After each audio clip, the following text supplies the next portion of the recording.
Good afternoon. Randy Marshall, will you lead us in our invocation, please? Heavenly Father, what a beautiful spring day. We give you thanks, Lord, that the springtime just brings joy to a lot of our hearts and gives us hope about the coming times. And we thank you for the work that we can do as Rotarians, Lord. And we are well blessed as we go through our life and see things as Rotarians we can do as individuals. Let us be mindful of those that are less fortunate, Lord. We give you thanks for the caregivers of the world, police, our firefighters, our first responders, and just people with a good heart that take care of others, Lord. We ask that you bless this food that nourishes our bodies, Lord, and we thank you for all your many blessings in Jesus' name. Amen.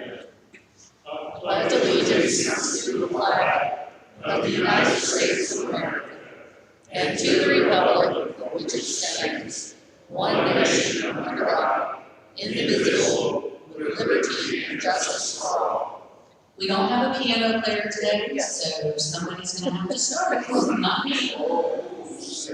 Can you see by the dawn's early light what so proudly we hailed at the twilight's last gleaming, whose broad stripes and bright stars through the perilous fight? O'er the ramparts we watched were so gallantly streaming, and the rockets' red glare, the bombs bursting in air, gave proof through the night that our flag was still there. Oh, sing us that star-spangled banner yet wave, o'er the land of the free and the home of the brave. I think we sound pretty darn good. Nicole, you almost. We could do a duo next. Welcome. Johnny is going to introduce our guests. Yes, I think Southtown Rotary sounds good in my compatible. All right, so this morning we have the pleasure of having with Miss Patsy Williams, Miss Peggy Roberts. Thank you for coming, Peggy Roberts. And then with Jared, since Amanda's not here, we have Miss Cheryl Wolf. Welcome, Miss Cheryl. And then right over here, with Miss Whitney Patterson, we have Miss Bailey Crawford. Welcome, Miss Bailey. Thank you for being with us. Is it not missing anyone? Can't you? Everybody else is good? Good. Perfect. Great. And will you give us the bill codes for our sports moment? Sure, appreciate it. Put a little money giveaway today. Tom Seal tells me, of course, Baylor won the national championship match in the Baylor fans were going to Super Bears. Lee Montgomery at Baylor, so $200 lead, $200 lead. You got it. Of course, it's all luck of the draw anyway, right? $200. All right, the Gonzaga, I have to watch myself, I keep wanting to call them Gonzaga. The Gonzaga, the Zag, Steve Warlander, right, Steve? $100 for Steve Warlander. That, by the way, was a butt kicking last Monday night. They put it on there for us. UCLA third, Jim Atkins. He's not here yet. Jim, not here today? Not that UCLA is third. Used to be. Yeah, okay. I guess, third and fourth was the same thing. So Trey Patterson, $20 for the University of Houston Cougars. So I'll give you since Clint's not here, I'll get back to Tom. Hey, just one quick note to the NJCAA's national tournament starts next week. Men go to Texas from Kansas, and the women go to Lubbock. TJC Apache ladies made the women's tournament the 9th time. Coach Trina Tillis-Ford's in her 21st year, and they always are good. They have a good team this year. They finished second in the regional over the weekend in Jacksonville. They go to the tournament to play a game, I think, next Tuesday, I believe, is their first game. And I missed last Monday. My son and I have been going for years, trying to go to the opening game of the baseball season every year. So we went to a Globe Life Field last Monday, wearing our masks. The place was pretty packed. The Rangers are not a very good team this year, but we do know they're going to lead the major leagues in attendance because they're the only one trying to fill the place up. So they will lead the major leagues in attendance by default this year. And, I didn't feel unsafe. I was a little, we had our masks on. They asked me to come in, wear your masks all game unless you're actively eating or drinking. Well, that didn't last too long, okay? Second inning, most everybody had a mask off. So, anyway, but yeah, it was fun. We had a good time. I didn't feel unsafe, I guess, being in that environment. So, that's the first normal sports activity that felt like the old times, if you want to call it that I've been to in well over a year. Yes, Tom? Oh, yeah, Tyler's a Spurs fan. Now, the Spurs got a little work to do to get the NBA playoffs, but the playoffs start, I think, here in the next couple of weeks. All right, I'm gonna have Johnny come on up and do our member spotlight. I think I heard Little Birdie say it's Iowa State shirt right there. Yes. Go Cyclones. Go Cyclones. Come on up, Mr. Bruce Davis. Yes, and for those of you that are visiting, the member spotlight just gives us an opportunity to get to better know and get more familiar with the members of Rotary, which, in my opinion, are some pretty awesome people. So if you're in this group, watching online, pretty cool people to hang out with. So today, Rich, we're going to try to keep it pretty simple, but I want to start off with what we did over the weekend. Yeah. Tell us a little bit about that. Well, so we did the Burfeld Park cleanup. It was great. The weather was beautiful. Amazing. Yeah, I brought my 15-year-old son. He had a blast. He learned some things about Rotary, about service to the community. He has to get in service hours for his honor society. So this was a great way for him to do that and learn kind of what Rotary is. So it was wonderful. It was a great time. So we know we had a son. Wife, other children? So, wife, between years, I have my oldest son, James, who is an Iowa State graduate as well, goes Cyclones. He is a mechanical engineer. I have a daughter who is 21, who graduates in about 3 weeks from Iowa State. And her major is genetics. She's going to go into to be a lawyer in genetics law. And my 15-year-old is on his way to be another engineer. He's got an engineering mindset. Awesome. And what do we do for, how long have you been in Tyler? So I've been in Tyler 20 years, 21, 22. Let's see, James is 22 years. 23 years.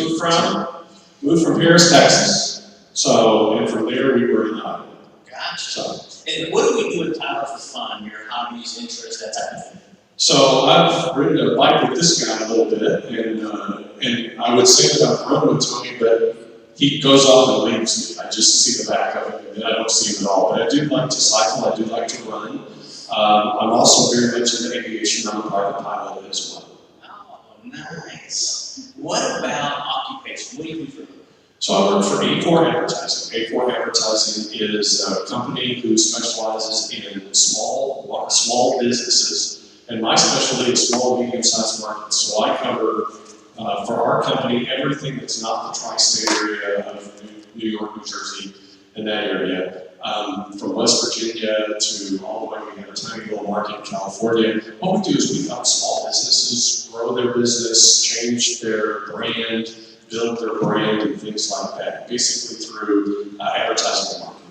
And how important is that right now for small business? Oh, absolutely. The cool thing is what we're seeing in that space right now is we're seeing a lot of enthusiasm from small businesses. We're seeing small businesses saying it feels normal. Other than the fact that they're struggling to find people to work and some of them are struggling to find inventory, traffic is good, and they're feeling like it is things are working.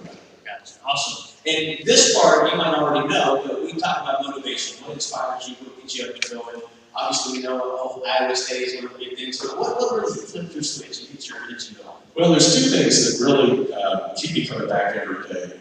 That is one of the things that I get to do. My job is I get to teach, train, and coach, which means when I see one of my managers or leaders or one of my salespeople or one of my team members get better through some little thing that I've done, that keeps me coming back. And the other thing that really trips my trigger is I like to see small businesses be successful. They come back to us and say, something you guys did helps me or helped me in my business. Those two things just trip my trigger. It really is, I've always said this, is if you help people, the money comes. Absolutely. And then the last one that I really started putting into, why Rotary? You touched on Rotary, but what really gets you excited about Rotary? So I think there are so many things. Part of it is just this, is coming to the meeting. I was out for a while. The company had a pretty strict no going out policy. So getting to come back and the fellowship of being around fellow Rotarians, of course the service, and then the traditions of Rotary. So there's so many places that you can jump in and do things. Like for instance, there is a flying club in Rotary. So there's something for everything in Rotary. Bill Coates has a question. Hey, what happens if your grandkids come to think someday want to go to Iowa? University of Iowa, what happens to them? Is there a University of Iowa? So the University of Iowa is our arch nemesis. And I will still tell you, it is a good school and has the coolest tradition in college football that there is. And I hate to say that about Iowa. And that's the Iowa Wave. If you don't know what it is, at the end of the first quarter, the entire football stadium turns around and waves at the children at the hospital because they can see their windows all face the football stadium.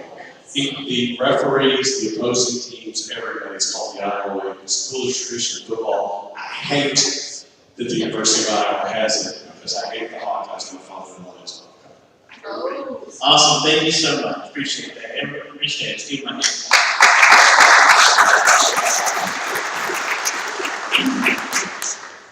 So we show up at Burfield Park on Saturday, and my husband is also an Iowa State grad. And so there's this very lively discussion going on between Rich and John. I think I heard him say more to Rich than I heard him say to anybody else the rest of the day. So apparently there's some truth to that Iowa State. Come on. Let's see, if I can have a couple people come up front. Jared, are you ready to make an announcement today? Jared, Beth, Lee. Anybody else need to make an announcement today that I don't have a list? All right. Well, while they are on their way up, Jeff Cummings is not here today. You may have seen the save the date in the bulletin, but we're going to go to Trudvine on April 27th, which is a Tuesday. I believe it's Taco Tuesday. Yep. So we're just going to be able to just hang out and socialize. All right. So mark your calendars, get a little bit more information. I know we started around 4, but it's just really come and go when you want. And I'm going to turn it over to Jared for some announcemements. Thank you so much. So I have been voluntold to help coordinate this year's end of the year community awards that we're going to be doing. And so I need a couple of things. I need probably 2 or 3 volunteers who are willing to serve on a committee with me, 1 to 2 meetings at most, where we'll review all the nominations and select who gets the award for each of the different categories. The other thing is if you have a category for the community you want us to consider giving an award for, please let me know. And then finally, starting I think next week or maybe the week after, I'll be asking for nominations. And so I'll have forms that will have each of the categories we're going to be giving an award in. And if you would like to make a nomination, we would appreciate that so we have a good field to consider. So thank you. Thanks, Jared. I did ask. He wasn't told he had to, and he said yes. So he's one of those people I think who doesn't know how to say N-O, and I don't want him to learn to say, anytime soon. The service awards, if you guys remember, at the end of Amanda's year, we gave out several service awards. We gave out a young adult educator, secondary educator, public servant, community caregiver, and then a service award. And we're going to go back to doing that because that was part of our club visioning we did several years ago. So Jared is taking the lead on that. But we're willing to be flexible about the categories. So if you have any ideas or suggestions, please let Jared know. And I'm going to call up Lee real quick to talk for us for Tom Lubin. Yeah, I'm talking to Rick today. First of all, I have the club report. If anyone would like to check their status for the Rotary Foundation giving levels to see where you are, to see how close you might be to Paul Harris. But yes, keep the microphone. I got it. I can always count on parts. Number two, I brought with me today a little form. It's called Rotary Direct. This is my pitch for giving to the Rotary Foundation. It's the easiest thing in the world. If you give $10 a month by virtue of an ACH from your bank account, a credit card, an automated system, then you are part of Rotary Direct. $10 a month is $120 a year, obviously. If you give $100 on this, if you sign up for Rotary Direct during this 2-month promotion, you will double those points, so you get 240 points under club recognition. It tells you how to sign up by either online, email, phone, fax. It's the easiest system. I started this about 7 years ago, and I split mine between the share program so that the district gets money back and Polio Plus. You can actually, if you file 2 different setup forms, you can give to different parts of the foundation. Secondly, I'd like to thank Randy or Tom Seal, whoever drew my name from Baylor. This was kind of cool to watch the Final Four go through. But this $200 check, if somebody, this is my challenge, if somebody would give $100 to the foundation this week, not have to do it today, but contact me. If you can get $100 this week to the foundation, I will double your $100. So I'd like to honor 2 people that stepped up for $100. Okay, who came up second? I saw Rich. I think Randy came up.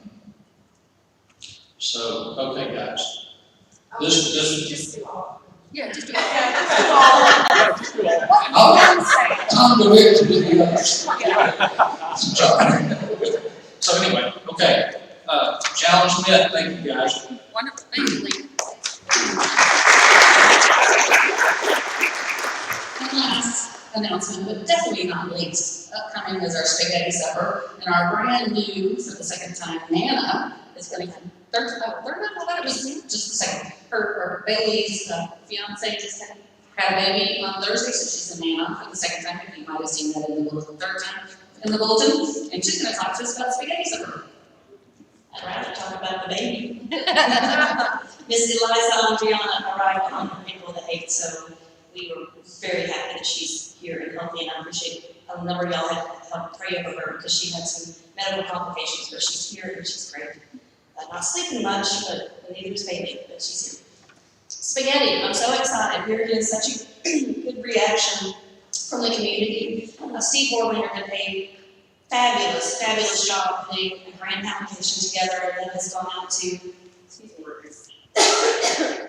Berkshire's so far, and there are about a dozen other foundations that's going to go out to. The spaghetti invoice and the letter are on the website. As you're soliciting those sponsors, the check should be able to South Smile Rotary Foundation. We were in the process of trying to set up Venmo, and because we already have Venmo, it recognizes our cell number, so we're having to try to work it through Square, but we're going to have a way to do Venmo and Square payments to South Tyler Rotary Foundation and also South Tyler Rotary in the future. So I did send out another email. I think as I'm looking around this room, almost everyone in here has responded to my email that has gone out. But if you got an email yesterday, that means you have not responded yet, and I just want to know where you want to be plugged in to volunteer. We're going to be starting really, really early, the morning of the 20th, probably around 6 a.m. We have jobs for everyone, from delivery driving to day of logistics to packing to writing thank you notes later. But right now it's sponsor. So if you have any questions or have someone you think you would like to reach out to and want me to go along with you, or need a buddy to go and solicit some sponsorship money, let me know and let's start raising some funds. Thank you, Beth. Yeah, we put some information in the bulletin over the weekend, and as Tom DeWitt, who's watching from South Carolina, will say, it's really good to go after other people's money. So I know several of you were new to the club, and last year we didn't have the traditional spaghetti supper, so this year is looking completely different, but it takes all of us, every person in this room, helping out to raise the funds to support this wonderful project. Thank you, Beth, for all you're doing, especially with new grandbaby in the house and all that stuff. So the last thing I'm going to do before I turn it over to Art to introduce our guest speaker is, for the last almost year, we've been having these delicious box lunches that Carol has done a great job lining up for us. And I think we're all kind of ready to get away from box lunches and go back to more of our traditional catered meal. There still is a little bit of a restriction or a suggestion that instead of having us, it's like the buffets are still kind of off as an option. But if we could get a couple people to help set up and serve every week, we could probably start at the beginning of May, going back to our traditional meals. So I'm going to send around a little sign-up sheet. If you're interested in helping, it doesn't mean you have to do it every Monday, but just, if we can get 7 or 8 people to help out, then we can just rotate. So if you're interested, please sign up and we'll let Carol know.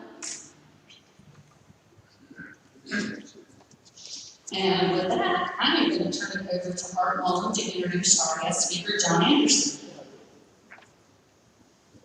Thank you, Diane. I can't think of a local entity more a part of the local community than the local newspaper. And we do have a local newspaper, of course, Power Morning Telegraph. I'm going to be bringing up here in a moment John Anderson, the regional editor of our title paper. In the same way as the paper has become part of us, so has our editor. He has really become a part of us as well. John came to us back in 2019 from, I want to get this right, Wellsville, New York. No, it's not near New York City. It's about 6 hours away, sort of a rural area in New York. And he was in Rotary in Wellsville. Among other things, he was the Chamber of Commerce Man of the Year up there in Wellsville. He has coached baseball, football, wrestling, and volleyball, quite involved in the sports. He was an investigative reporter for the state of New York. He was the sports editor for the Buffalo Bills when they were in the Super Bowl, so he followed them quite a bit. Not only that, he is a singer and a songwriter, and he's involved in that. So that's the story of John Anderson a little bit, editor of the Power Morning Telegraph. So let's give it up right now for John Anderson.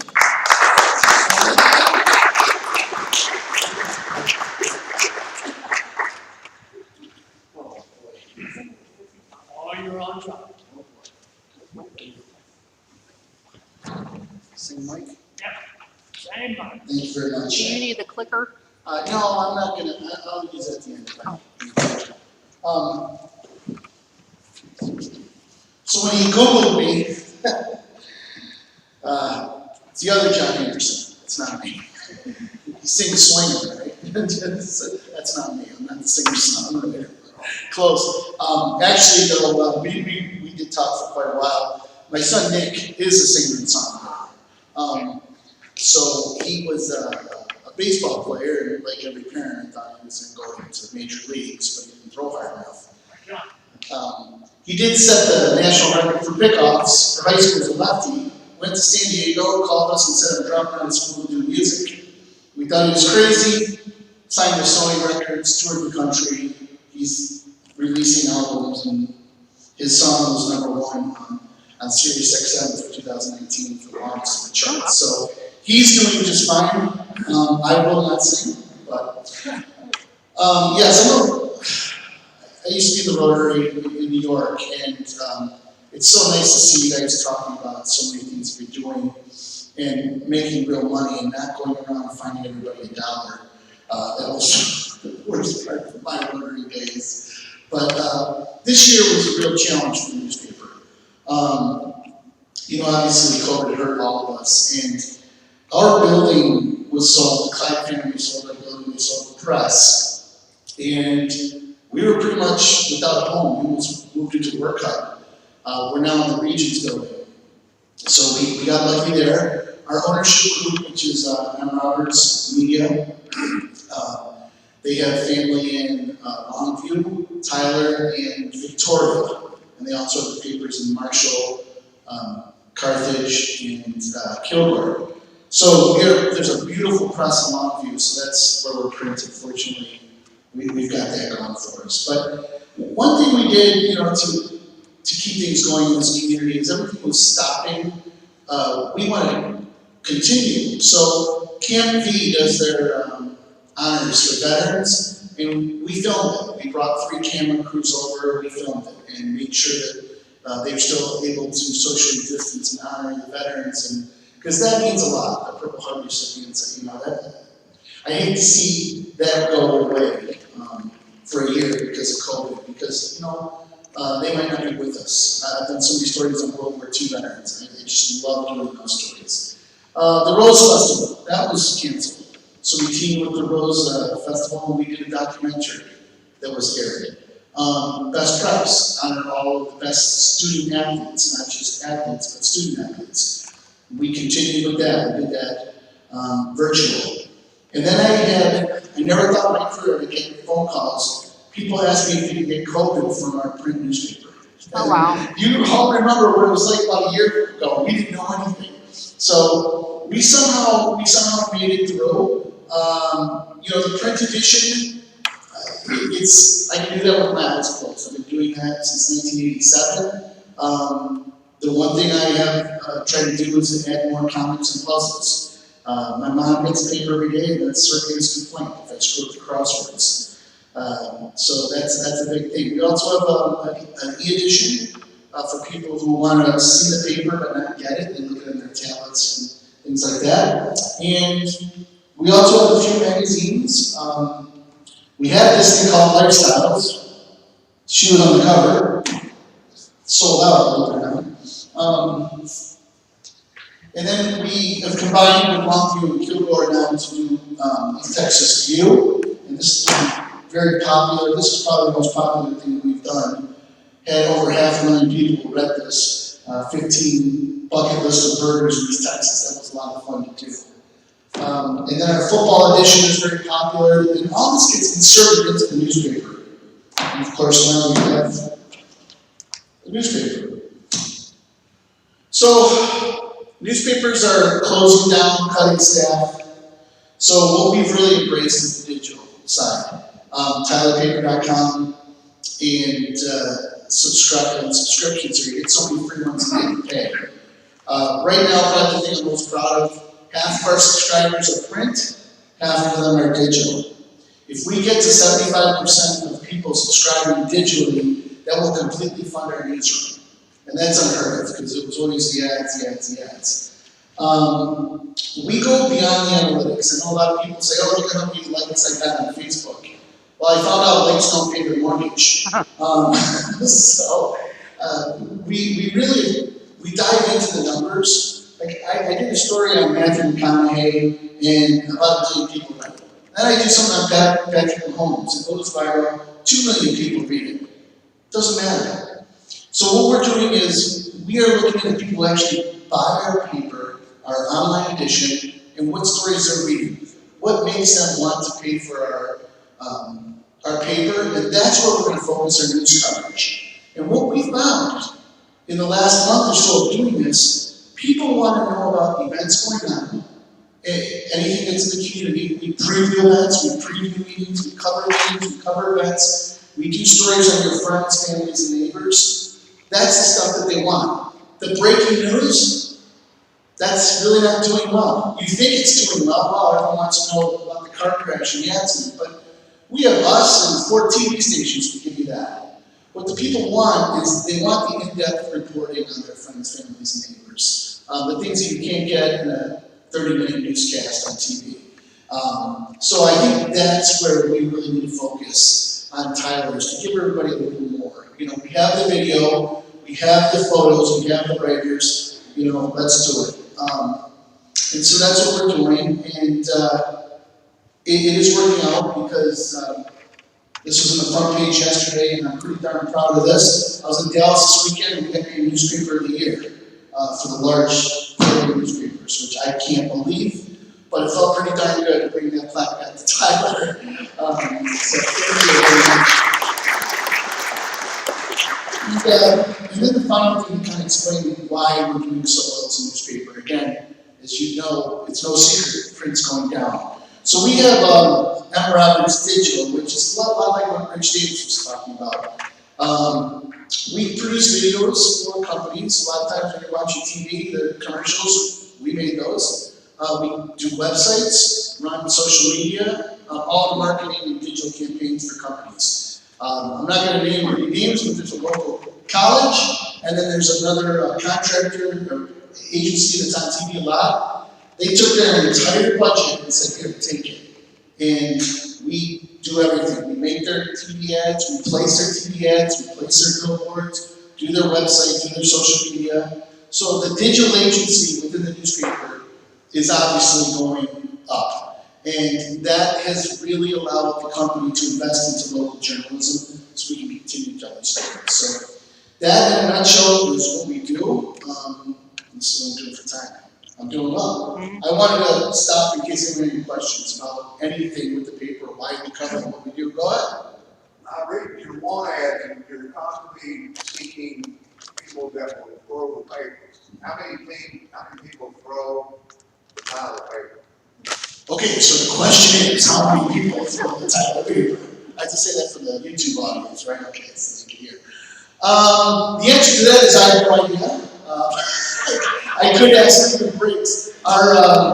Those guys, because the papers are supposed to be delivered by 6, and I know when it's not, I hear from Mayor Warren twice. But they're in at like 3, 4 in the morning. I don't see them.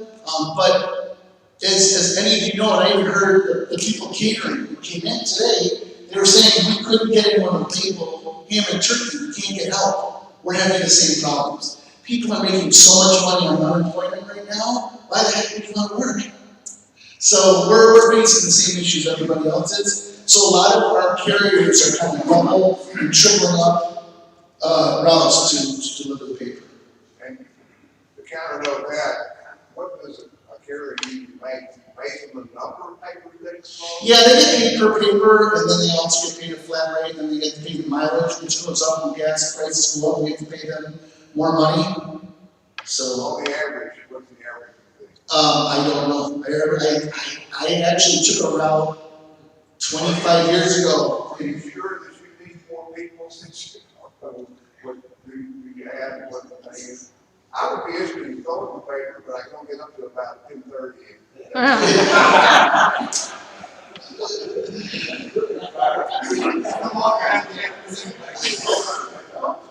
That's good. Anyone else have a question?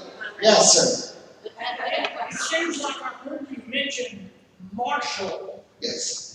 If Marshall is part of the ownership, than that lady that got shot. Yes. She's on your team. Correct. So you talk about the carrier that got shot. I actually wrote that story.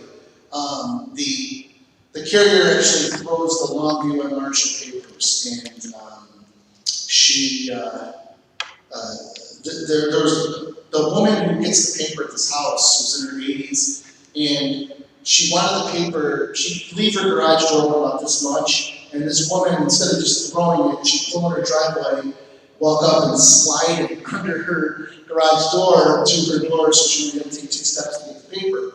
And she did that, and she's walking back to her car, and she gets shot in the back, and the bullet went through her spleen and kidney and out the other side. And she fell into a ditch, and the guy was in the second story, so because she was in the ditch, he was trying to kill her. The next 5 bullets missed her. One went through the roof of the car as she crawled to her car, and he was able to call, well, everybody in the neighborhood was calling 911, and she survived, and she wants to get back to work. This woman is a convenience store manager from 10 o'clock at night till 4 in the morning, and then she throws papers during the day. So a very hardworking woman. Yeah, so again, speaking to groups like this, talking to people all the time, I actually know who they are, and they felt comfortable with me telling their story. And so I was able to write that story, and just speculating, because I can, because I'm a reporter, I think it was a gang initiation that this person had to kill somebody to get into a gang. That's all I can think of. It's for no reason, looking at his tattoos and kind of looking at his past history and prior arrests. It's, we'll find out the truth. But, anyway, any other questions? Yes? So what type of content can you get for free? Or let me rephrase that. Do you have situations where when there's an urgent crisis going on that you give out the content for free? Oh, I mean, the Facebook regime, obviously something happens, I'm going to put it on Facebook, and then also our articles as well. But, again, the cost to subscribe digitally is so low. It's very cheap. And, I've had people, they ask it all the time, well, it should be free, it should be free. The TV stations are free. Last I checked, I had to get Sunlink to be able to watch TV, and again, I'm hiring, reporters who have college loans and other debts and things, and we're trying to do the best we can. It's hard to give everything away for free, so I'm glad we have some kind of pay model right now. Because like I said, digital is cheap. Print costs money because you have to pay the drivers and pay for print. That's why our digital subscriptions are less. Yes. So that actually into my next question. Yes. When do you, and I don't think it's it, when do you see print just ceasing to exist? You don't print a paper anymore. I know you don't do Mondays now. I think it all depends, because I think it's how we all change. And, I had a long-time subscriber call the other day. They didn't get their paper, I'm not sure whether it was about 20 minutes from here. So it wasn't right in the city. And they said to me, we're at the point in our life, we don't care who killed who. We just want our puzzles and crosswords. It's entertainment every day. Like, there's so many interesting things in the newspaper. They just want it every day. They don't care about the crime thing. So I think as long as we're providing something that people want to put in their hands and use, and it's got value, the paper will be okay. I don't want to see it go, but the people who control those, they have other reasons for cutting back on print. So, yes, sir. A logistics question. Yes. Since the paper that we get here in Tyler comes out of Longview, Yes. what time does that paper get printed? They're usually running the press around midnight, except Friday nights. We wait till all the football's done. We're not printing.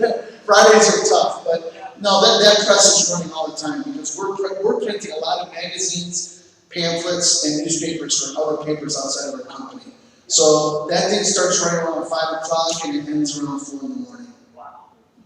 So, anyone else? Anything on why we cover what we do or anything like that? All right, well, I just, since I do have another few minutes, I'll just show a real quick 2-minute video. This kind of shows what your newspaper does today. This is actually just some of us in it, and it's just a few things that we video. This is actually about 6 months old, but it's kind of funny to see some of the photos and videos that we do. And I'm not sure if there's sound.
Not mission championship. I seen years, first of all, won a long time. Later, John Tyler, was Power Rocks in Texas. We're all here in high school. We got to beat them, and we have to go down there in the game and score a touchdown on the last drive.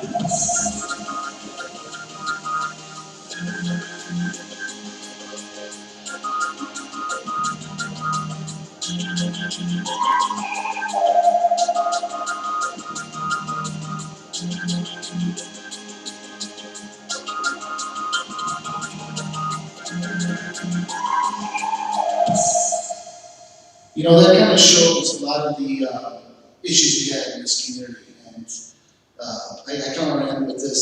That's been the hardest thing for me. I was brought here a lot for my digital. I broadcast a lot of football games up in New York.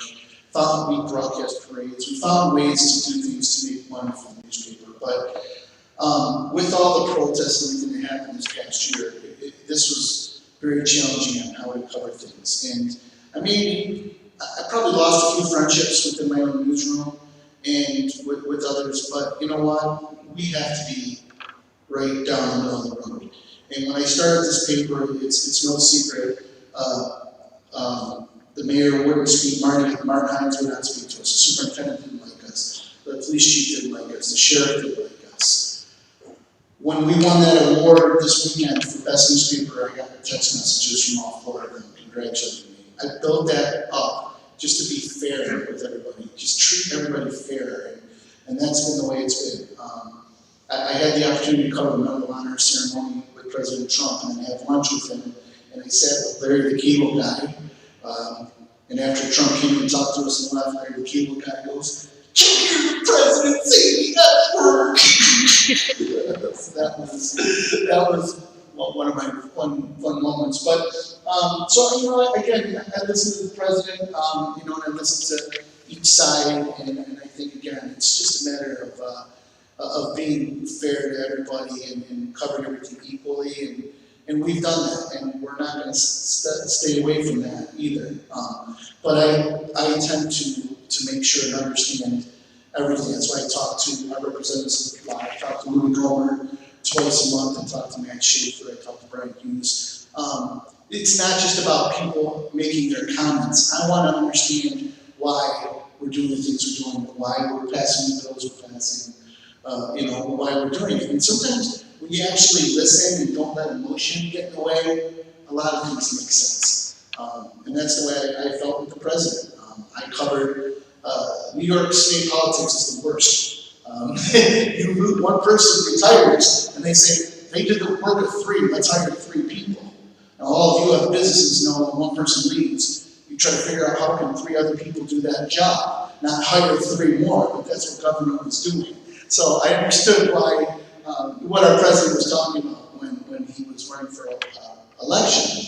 So that's been, I think, the biggest challenge. A lot of the calls we get are people who are upset with some of the national coverage in the paper. that we don't write. We're just trying to get people some national news in there, but, you know, local news is our focus, and we don't get complaints about that. So that's good. But anyway, I just kind of wanted to get that out there because I am very transparent about that, and I don't mind talking to anybody about the tough issues and things and why we do what we do. But I just want to let you guys know that that's why we, you know, how I feel. Yes. I see more and more online translation of the Tyler paper. Yes. Where do you see that going and progressing? So my first week here, nobody was able to cover the Hispanic Business Alliance awards, October 2019. So I grabbed the camera and I went, and there's 1,000 people there. And I was so incredibly impressed with the businesses and everything happening with the Hispanic community. And then it turns out the Hispanic population is now 27%, the #1 minority rate.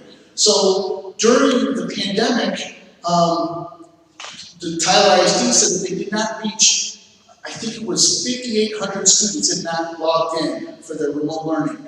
And a lot of them were the Hispanic kids. They maybe didn't have a computer or they couldn't figure out English. So I went to my ownership and said, listen, I know money's tight right now in COVID, but we got to launch Tyler Paper Espanol. So we launched a website, we did the Facebook page. Their teachers actually read books in Spanish. We posted those videos, and we started reaching students. And we were able to reach 5,000 kids, of all races, who just were not logging in because they might not have a computer, but it seemed like every parent had a phone. So they were able to go to our Spanish page. So I now have 2 reporters on staff who are bilingual, and Anna Canejo is one of them. So she covered something the other day, an Easter egg hunt. She went to Easter egg hunt, she took photos, she took a video, she wrote a story, then she did a video in Spanish, and then she did one in English. So I do have, like I said, a couple bilingual reporters, and what they do is and then I have a translator too. So our stories are translated onto the Tyler Paper Espanol and onto that Facebook page. Right now, we're not making a dime off it, but eventually, I think we can. We're trying to provide a service for this community, and I think before we start trying to sell ads, we got to show we care that we're doing this for a reason. Yeah. Yes. Is any part of the old newspaper offices still being used? Yeah, the old it's Atlas Credit bought the old building on West Irvine. Yes. Yeah, Atlas Credit bought it. The whole building. It's not part of the paper. Oh, they kicked us out. Yeah, we're on the 5th floor of the Regions Bank building now, and it's brand new. I'm used to newspapers where I can still smell the old stop back and kind of talk from the old dark rooms and lousy rugs. We have brand new rugs, windows, paints. It's amazing. It's like, but yeah, that old building is gorgeous. That's the one that Fitzpatrick Architect designed. That building, I was stunned to see that building. When I came down, when they recruited me to come down, I saw that building and said, I want to come to Tyler. This is great. But unfortunately, the Nelson Clyde made the right decision when he sold to those guys. I'm sure he's yes, sir. Since national coverage is not emphasized that much, then would it be safe to say that a publication like the Epoch Times is not a competitor of the Tyler paper? No, it's not. No, because anything that happens nationally, you're going to know a lot when you wake up. You're going to be looking for it. It's like the NCAA tournament. We weren't too worried about getting that in the paper the next day because we're in the sport. All right, is that? All right, I guess I'm done. Thank you, everybody.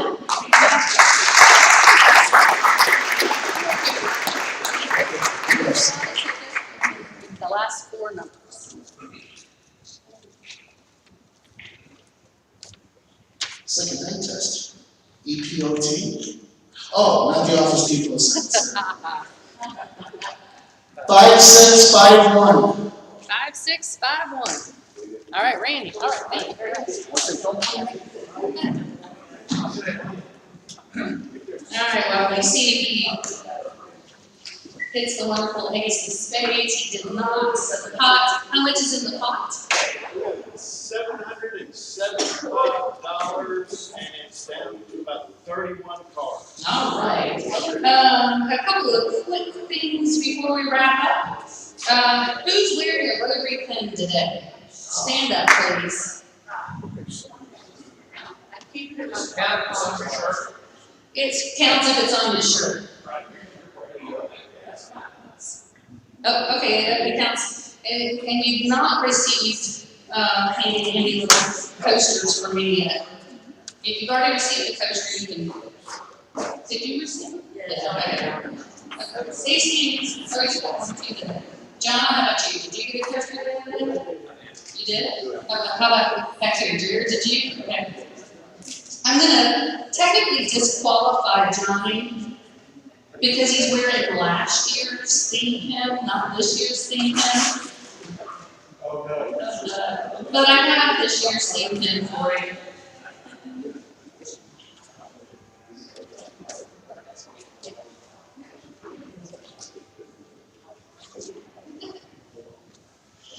I still have a few more of these theme pins. They're only good for about 2 more months. Any other announcements from the floor? All right, seeing none. A couple of quick things. I'd like to recognize our guests again. Peggy, thanks for being here. Cheryl, thank you. And Becky, thank you for coming out. We hope that you guys come back and join us. At a future time, John Anderson, you used to be Rotarian. You know you're always Rotarian at heart. You're always welcome to join us if you'd like.